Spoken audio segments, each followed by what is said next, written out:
Explorons maintenant les diverses formes d'évaluation. L'évaluation des connaissances, des aptitudes et des compétences pour chaque module s'effectue en présentiel, sous forme d'un examen écrit de fin de semestre. En plus de cet examen, des contrôles continus peuvent être organisés tout au long du semestre, sous forme de tests, de devoirs, d'exposés, de rapports de stage ou de tout autre moyen de contrôle fixé dans le descriptif du module.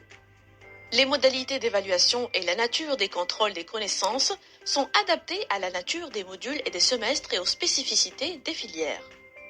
Chaque établissement universitaire élabore un règlement d'évaluation des connaissances, des aptitudes et des compétences adopté par le conseil de l'université et porté à la connaissance des étudiants. Ce règlement porte entre autres sur les modalités d'évaluation, les fraudes, les retards et les absences et les modalités de consultation des copies par les étudiants. Il est important de souligner que la note finale attribuée à un module résulte de la moyenne pondérée de toutes les évaluations effectuées, conformément aux modalités précisées dans le descriptif du module.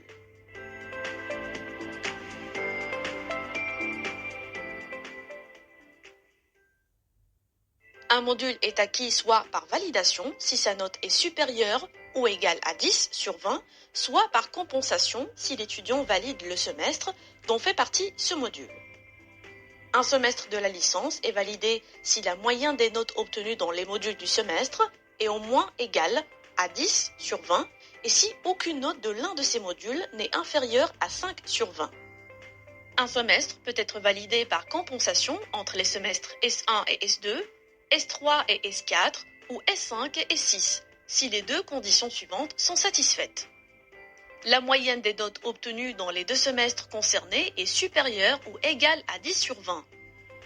Aucune note de l'un des modules des semestres concernés n'est inférieure à 5 sur 20.